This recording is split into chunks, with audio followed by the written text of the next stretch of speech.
What's up, everyone? I am the KnK, and this is my quickie review for Zombieland Double Tap.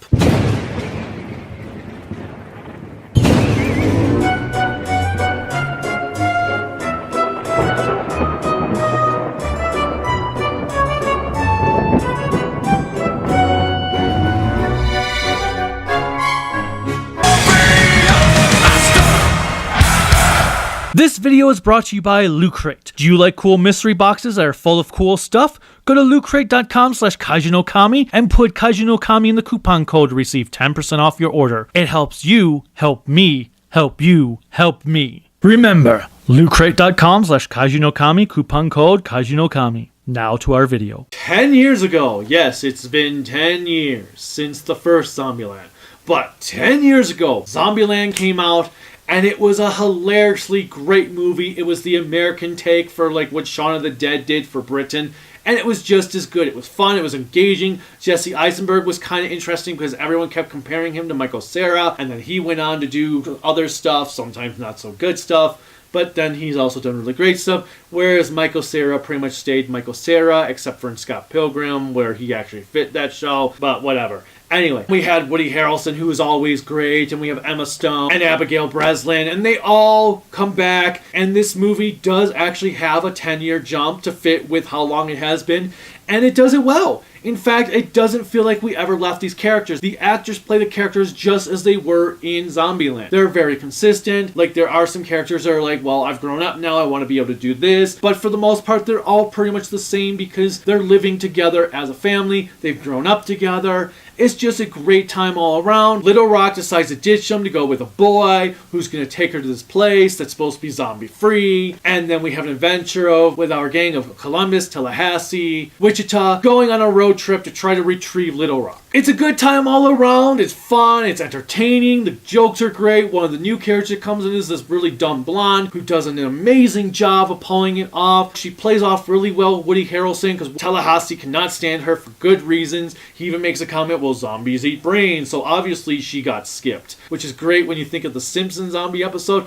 But whatever the case, they go on this trip, they meet other characters, stuff happens, there's new types of zombies in this movie, and it's just, like I said, it was a good time. Now, the movie's far from perfect. Don't go in expecting it to be better than the first one because it's not.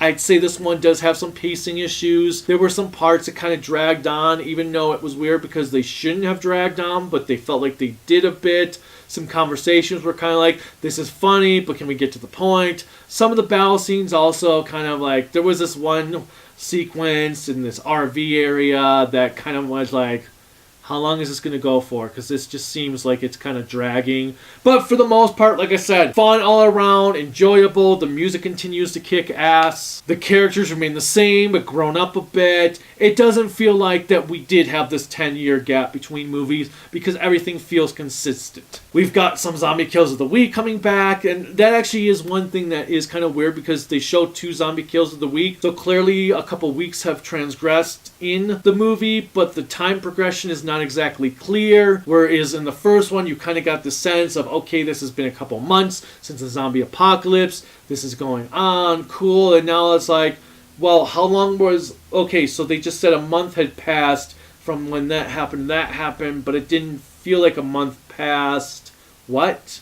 So did they were gone for a month, but then, huh?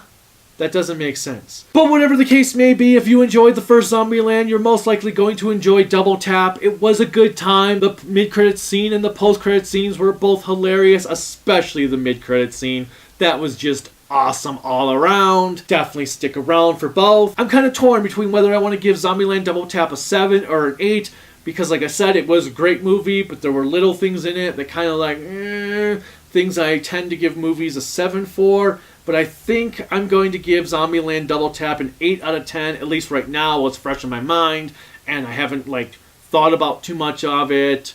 But then as things go on later on, when I'm processing more, or I totally forget about the movie, I'm like, oh, you know, that movie wasn't as memorable as I remembered, So I'm going to drop it to a 7. But either way, definitely check it out. Click like, click subscribe, click the bell notification, click whatever else YouTube has you clicking on nowadays to support me. Speaking of support, you can support me on Patreon at Kaiju no Kami, Twitter at Kaiju no Kami, Facebook Kaiju no Kami. And until next time, bye.